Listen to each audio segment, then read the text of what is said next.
going on, everybody? It's your boy Big Blue Dream 97 here today to talk to you about One Piece chapter 950 titled The Soldier's Dream. And when it comes to this chapter of One Piece, realistically speaking, I think that it was better than last chapter, and that's just my opinion, because mainly it has the one thing that I was looking for in last chapter. We see Kid. And this is basically the beginning of the chapter. We see Kid, and Kid gets a little bit of development in this chapter, mainly due to the fact that in the previous chapter, we see basically Kid, Luffy, defeating everyone in the prison by his words of protagonists for giving up protagonist speech, which I still enjoy that, but I felt that it's something that was overplayed a lot in other anime, and I just didn't expect it to be like that, but that is kind of making up for it by, and I'll explain this a little more in the chapter, but like, it involves Chopper and Luffy's interactions, but the main thing I was looking for in last chapter was Kid, and he just like had this face of like, you couldn't tell if he was mad, or you couldn't tell if like he was thinking about doing something. And like what we figure out in this chapter, it was a mixture of both. Probably what he was thinking is that he's so mad that about everything that has occurred, and like he was thinking about what he's gonna do about it. So he just comes to the conclusion of basically no more allies. He's like, no more allies. He looks at Luffy and he's like, you're lucky I am not killing you now. Just believe this as generous. So he's like saying like, it's like, yo, you're only lucky that I'm not gonna kill you now. And he just walks out of the prison, and we get to see his devil fruit in action, taking all of the metal flying everywhere, attaching to his left arm, I believe, and just bursts down the gate. And then he's just walking, it's like, let's go rescue the rest of my crew. And I freaking love that, because not only does it show, like, it's not that he's not willing to cooperate, it's more of like, he's been burned in the past, so now he can't trust anyone now, besides his crew, which will make it even more impactful towards the final battle if, like, through somehow he, like, joins them. It has to be convincing. Like, Luffy just can't say, come fight with me. He's like, no, I have my crew. I'm getting the fuck out of here. Peace. Oh, well, I cursed, but oh well. Like, he's saying, peace out. And then, like, they basically have to, like, find a way to stop him. Or, what's possibly gonna happen is, like, Kid's just not gonna be in the final battle, which is, like, goes against everything that we think of. So, yeah, and he just straight up leaves, saying, like, yo, I'm gonna go rescue my crew. Which is funny, because the beginning of this chapter kind of ties into the end of this chapter. I wonder why. Nobody knows. But yeah, and like as soon as he leaves, all the prisoners in the prison just began like questioning Raizo. It's like, oh man, what are we gonna do next? How are we gonna get through this? Wait 1 second, how do we even know you're Raizo? You look exactly the same. Wait, you traveled here 20 years to the present? That's impossible. Like, they're just asking all of these questions, and like the funny part about all of this is, it's like, he's like, yeah, how do we know you even travel to the past? Maybe that's just how you age. And then you just have Raizo just looking like, I think they just insulted me. And like, yeah, I found that really hilarious. But like, what they're doing is like, they rebelled, but they don't know like why they're rebelling. Because we have to remember, like, the only reason why they were so steadfast at first is because they were doing it for Kazuki Oden, who was not the daimyo, but he was, I forgot what he was. He was the shogun, or he was going to be the shogun, and like he basically, Orochi was like no and killed him. So like they served for Oden. So now they don't really have a reason to serve Oden, and this is tied in later. But like the idea of it is that Momo is going to be their reason. That ties into the title of the chapter. Momo is going to be the reason why they will fight on. And this ties into what happens next in the chapter is, Chopper just gets mad at Luffy. And it's like, you were putting up a front. You were totally harmed by that attack. And he's like, yeah, cure me. And he's like, basically, Chopper's like, I'm so mad at you, Baka. Just so irritated about Luffy. And you just have freaking Tama on the side saying, I'm so glad Luffy's okay, like trying to go and like touch him. And then you have Momo's like, no, holding her back. And as soon as he says that, Momo's like, wow, this dude is a brave person. Luffy looks up, it's like, oh, it's you, Momo. You're weak. You're a coward. You suck. And he's like, what did you say? And then you have Tama holding him back. And I'm just thinking to myself, Otama X Momo. It's happening. It was so adorable. I just couldn't say it. But then immediately afterwards, because Momo was yelling, all the prisoners just look over and it's like, is that Momo? Momosuke? And then they just all bow, because at that moment they served the Kozuki family, and they served Oden, and they served Momo, and just seeing Momo there confirms everything that they heard, and they're like, basically our master has returned.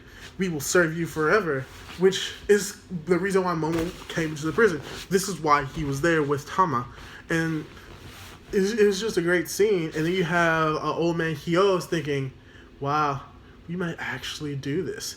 But then you also have basically Kawamatsu. It's like, yeah, this is all great and all, but I gotta go somewhere.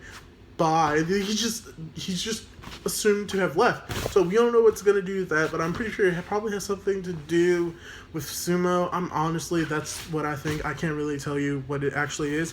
But tying into another piece of shipping fodder is another piece of shipping fodder is we finally see what Ashura Joji wanted to show Kinemon and Inu, or the dog. I forgot. I'm pretty sure it's Inu. I'm not 100% sure, but we all know the master of the day for the mix. They go and show them a grave, and then you just have Ashura Doji go into a flashback of y'all should have been here 10 years ago. Why did it have to be 20?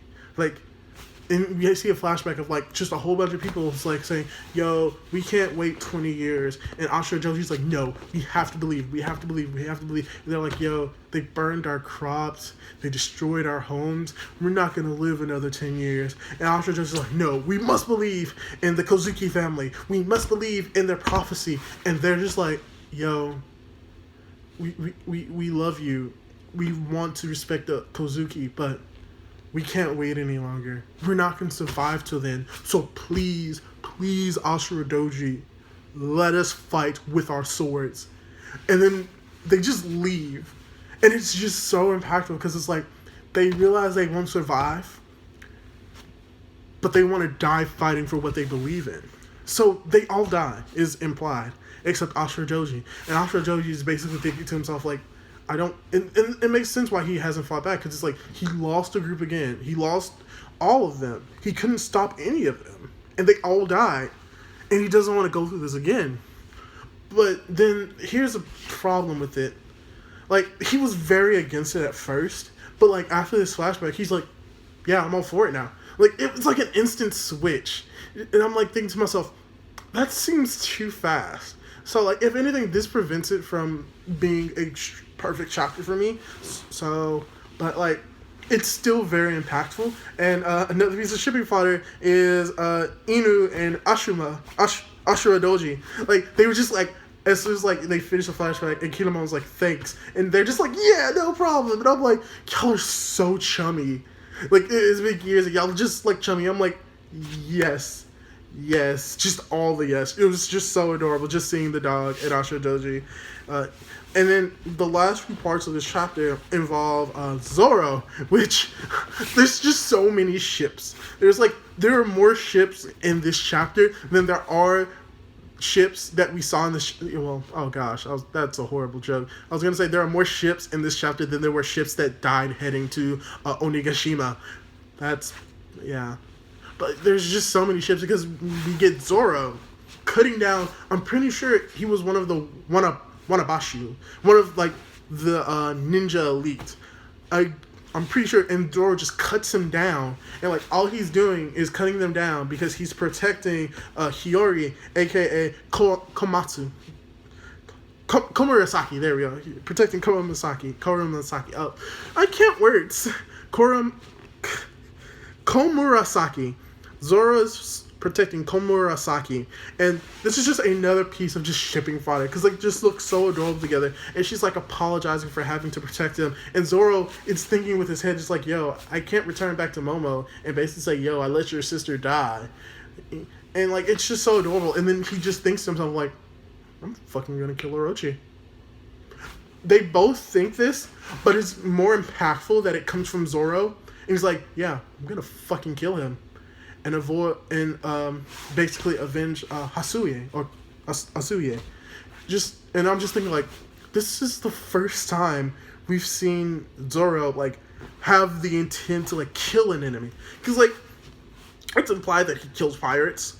It's implied that, like, the Marines that he cut down, that they're dead. But, like, this is, like, the first time, like, we've seen him, like, have, like, an intent to kill. And because of this, I have two things. Like, either he's gonna straight up cap Orochi, which is gonna be, like, the first, like, official death caused directly by a Straw Hat, if I remember correctly. Like, one of the Straw Hats, like, killing someone, which makes sense from the Pirate Hunter Zoro. Or Komurasaki is going to kill him with the help of Zoro. Either way, I would be fine with it. Orochi's going to die. And frankly, I'm okay with it. He's a horrible person. And then we get into the final page of this chapter, which just ties the entire chapter into a big bow. Because we get to see one of my favorite characters, Law. And what we see Law doing is probably, like I said, ties into the beginning of it. How, at this moment in time, the three main supernovas that, like, we saw in Saba Odi Archipelago, Luffy, Kid, and Law, we see them all this chapter. They're not going to be together, meaning that they probably will come together against Kaido and fight him, but they're all in their separate areas. And then you just have Kid, who's like, yo, I'm doing this for my friends. I'm not going to work with you. I'm going to rescue my crew. And then you have Luffy, who's going to rescue his friends too. Like, rescue the entire land of Wano for a friend. And then you have Law, who is just beaten and bloody in handcuffs, just looking up, smiling like, like, depends on how he's being tortured. And he's just smiling. Because he's doing this for his friends. Because if we remember the last time we saw him, he was fighting Hawkins, and Hawkins was like, yo, you could kill me, but you're gonna kill your friends over there too. Beppo, the teddy bear, you want him to die? No one wants a teddy bear to die. So I understand. He gets captured and he gets locked up and, like, he gets tortured, but he's, like, smiling because he knows for a fact, like, yo, my will is fucking strong as shit. Like, I literally, like, you know that white disease? Yeah, I have that. Like, death, bring it on. I was going to die when I was 12. Like, he just look. That's what the look says. He's like, do your worst because I've done. Like, do your worst because it doesn't compare to what I've been through already. And realistically speaking, let's say they cut off his arm. We know he can put it back. Which means, like, there's really nothing they can really do to Law to make him spill about the plans and the rebellion unless they directly, like, do something to, like, Beppo and Hachi and Penguin. If they directly hurt them, then yeah, Law's gonna spill. Why? Because he cares about his crew. And, like, this is just, like, the circle of life in this chapter. How the main three captains of the most notorious crews, like, they're doing what they're doing for their crew. One is for revenge. And when you really think about it, how it works is Kid is revenge. Luffy is to repay his favor to a friend, and Law is sacrifice himself to protect his friends, his family, his Nakama, his crewmates.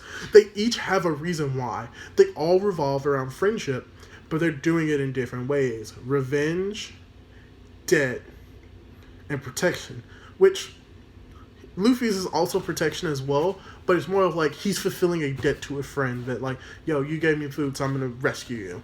Kid's like, yo, you tortured my friend, so I'm gonna torture you back. Law's like, you tortured my friend, you're gonna torture me, and, like, you're not gonna get anything out of it. Like, I'm gonna do this for them.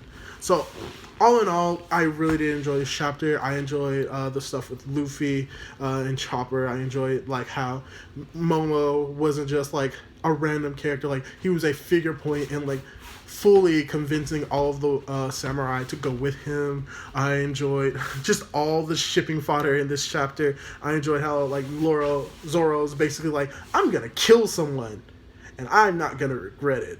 And I enjoyed how Lodge just sits there, cuffed arms like this on the ground, just like, you can't hurt me. So, all in all, very good chapter. If I were to give it a score, it would be like a 4.5. Like, if it wasn't for the stuff with Ashura Doji, like how he just it felt like an instant flip, and it didn't seem like he was convinced that much, but maybe I'm missing something, this would be a 5 out of 5 chapter in my opinion. So with that out of the way, hopefully y'all enjoyed this video, and hopefully I'll be able to catch y'all in the next video. Goodbye! Whoop!